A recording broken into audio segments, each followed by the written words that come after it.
So today we're going to try to work with our keyframes in audio in Premiere. This is going to allow us to blend and modulate different tracks together.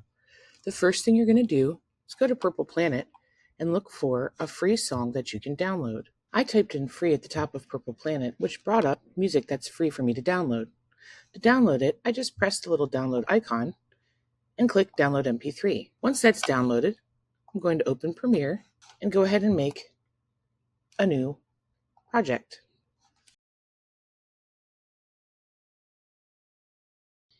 Now that I have my project created, I'm going to make a new sequence.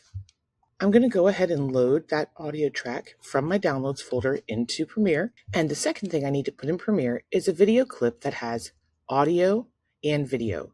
So preferably one of your interview clips on screen. Go ahead and pause the video, find one of your interview clips, and place it in Premiere. Now in Premiere, I should have my music and a clip that's video and audio. The first thing I'm going to do is go ahead and drag the video audio clip down to my timeline on the V1A1 track. The next thing I'm going to do is expand my track by using the scroll bar at the bottom of my sequence. And I'm going to find the first place in my audio that has a break. I can tell by the waveform on my track that there's a break right here in my audio. What I'm going to do is use my cursor to widen my audio track for A1. To do that, I move my cursor to the left side of my sequence panel, or my timeline, and drag down the A1 line below the track. Notice now my track has expanded and is larger. I'm going to do this with the A2 track that's empty as well. So I'll hover over the line underneath the track's buttons and drag downward. The reason I'm doing this is so that I can see the keyframes on the track, or these little diamonds that are sitting below the buttons. Now I'm going to drag my music down to track 2 and place it where that pause begins. The next thing I want to do is create a crossfade. This is something that will allow the speaker to fade out while the music fades in. Right now, if we were to put the audio right below where the speaker stops talking, the audio will be vastly different when it changes from the speaker to the music. Let's take a listen. That could be a savings of up to $1,400 depending on where the student goes to school. Notice how the music just starts and it breaks the continuity in the video. What we want to do is create a crossfade. To do this, we're going to drag our music track a few frames to the left so that the audio of our speaker on track 1 is overlapping the music on track 2. In track 1, we're going to click the audio. We're going to drag our playhead so that the playhead sits a few frames before the music track starts. Once we do this, we're going to move our cursor over to the Add or Remove Keyframe icon on audio track 1.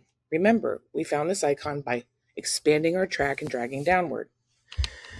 We're going to click that icon once, which is creating a keyframe or an anchor point on our track. I'm going to drag my cursor over to a few frames just before the speaker's audio ends.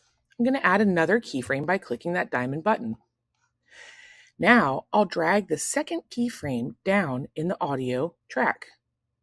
By doing this, I'm creating a slow fade of the speaker's audio. To create the crossfade, I'm going to move my music track in track 2 over to the beginning of my fade where my keyframe on track 1 is sitting.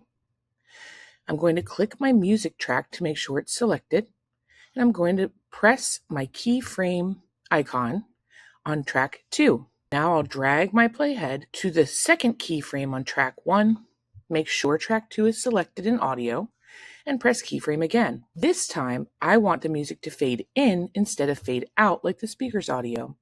So I need to drag the first keyframe in my music audio down so that it's going to fade in. When I drag this down, I'm decreasing the decibels, or the intensity of the sound of my music. So now if we play our crossfade, we should hear the speaker fade out and the music fade in. When you do this, of course, you have to make sure you're not cutting off the speaker or making an awkward transition. So what I need to do is move my audio track slightly to the right, and I need to change the placement of my keyframes in audio track 1. So I'll move my first keyframe over a little more to the edge of where the speaker stops talking, drag my second keyframe out a little further so that it takes a little longer for it to fade. I'm going to do the same for my track 2, so I'll drag my second keyframe in track 2 over a little bit more so the music takes a little longer to fade in. Now if we listen, the speakers should not fade as quickly, and we should hear the music slowly fade up below them as they stop talking. That's the basics of your crossfade using keyframes. You can put as many crossfades in a video as you want. Using the clip that you've placed in Premiere, I want you to create at least 2 crossfades where the music fades up as a speaker finishes talking and the music fades out as a speaker begins talking again.